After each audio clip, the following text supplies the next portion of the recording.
কিভাবে একজন আওয়ামী পরিবারের লোক কিভাবে যুব দলের সভাপতির আসন গ্রহণ করলো সেটা আমার বোধগম্য হয়। আমরা দীর্ঘ 17টা বছর যে আন্দোলন সংগ্রাম করছি, সেই 17টা বছরে উনি যে মুবিন, ওনার একটা আন্দোলন সংগ্রামের পোস্ট এবং ছবি যদি দেখাতে পারে আমাদের কোনো আপত্তি থাকবে না। উনি হলো শিকদার আতিকুল্লাহ সিদ্দিকীর একজন পার্টনারশিপ ছিল এবং মৌলানা মৌলভী সেলিম হুজুর ওনার আপন বড় ভাই। উনি কালো টাকার মালিক। কোরালকালীর কিছু আওয়ামী পরিবারের 100 ভোট থাকলে 5 জন বিএনপি করে, বাকি 95 জন আওয়ামী লীগ জামাতের সাথে অংশভুক্ত এবং পদ নিয়ে রাজনীতি করে। সেটা হলো কোরালকালীর আজম মুকাদ্দেস। ওই ফ্যামিলিতে আপনি প্রিয় নেতার প্রতি দৃষ্টি আকর্ষণ করছি, আপনারা দৃষ্টি আকর্ষণ করে দেখেন ওখানে কয়জন বিএনপি আছে এবং কয়জন আওয়ামী লীগ আছে। কোরালকালী একটা ভোট ব্যাংক, কোরালকালী একটা কেন্দ্র। ওই কেন্দ্রে দানের শীষের জন্য 2টা বুথ বসাই দেন। একটা বুথের দায়িত্ব আমাদেরকে দেন, আর একটা বুথের দায়িত্ব আজম এবং মুহাদ্দেস যারা বিএনপি করে ওদেরকে দেন, মুবিন সহ। ওই দিনও যদি আমরা ওখানে যদি নির্বাচিত হতে না পারি, আপনার জন্য যদি ভোট বেশি আনতে না পারি, এই দেশ ত্যাগ করে বাংলাদেশ ত্যাগ করে চলে যাব, এটাও আমি চ্যালেঞ্জ ঘোষণা করলাম।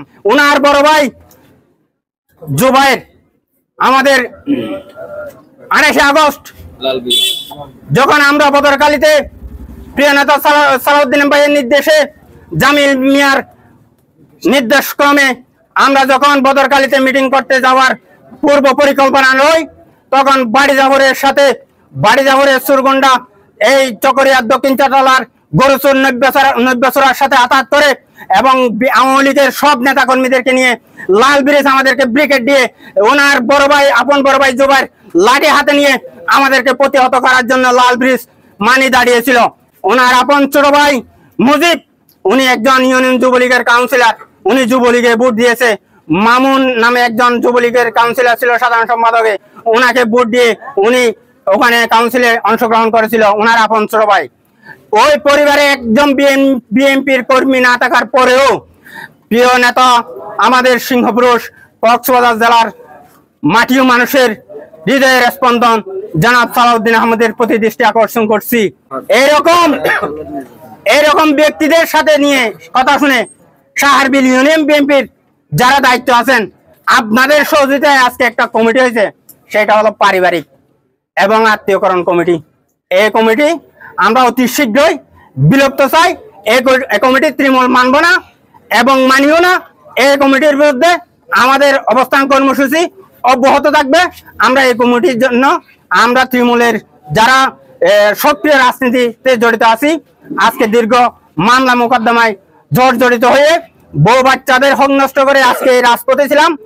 এরা আমরা সবাই ঐক্যবদ্ধ হয়ে প্রিয় নেতা সালাউদ্দিন ভাইয়ের ওখানেও যাব। বাংলাদেশ জাতীয়বাদী দল বিএনপির স্থায়ী কমিটির সদস্য মান্যবর সাবেক মন্ত্রী, সফল মন্ত্রী জনাব সালাউদ্দিন সাহেবের দৃষ্টি আকর্ষণ করতে চাই। কক্সবাজার জেলার যুবদলের সভাপতি সাধারণ সম্পাদকের দৃষ্টি আকর্ষণ করতে চাই এবং মাতামুড়ি সাংগঠনিক উপজেলা বিএনপির দৃষ্টি আকর্ষণ করতে চাই।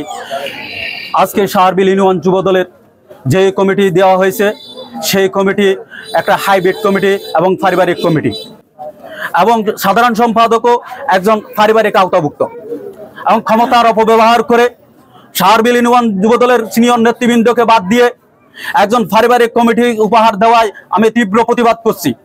আমাদের সাহারবিল ইউনিয়ন যুবদলের কমিটি, আমি যতটুকু জানি, আহ্বায়ক কোনোদিন এই কমিটিতে কোনোদিন সায় দেয় নাই।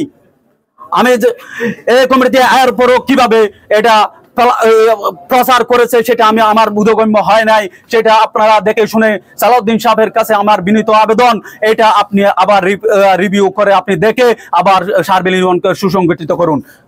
গত 18/6/2025 ইংরেজি সাহারবিল ইউনিয়ন যুবদলে একটা কমিটি ঘোষণা করা হয়।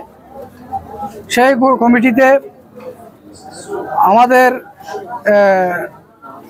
ত্যাগীদের যেমন সিনিয়র নেতৃবৃন্দদেরকে যুবদলের বাদ দিয়ে একজন জুনিয়র অদক্ষ, অকর্ম এবং ওকে একটা লোককে দিয়ে তার বিরুদ্ধে গ্রেফতারি পরোয়ানা আছে, এই ব্যাংক লেনদেনের একটা গ্রেফতারি পরোয়ানা আছে একের মামলায়। এইরকম একটা লোককে দিয়ে, যুবদলের সভাপতিকে দিয়ে কমিটি সাজানো হয়েছে।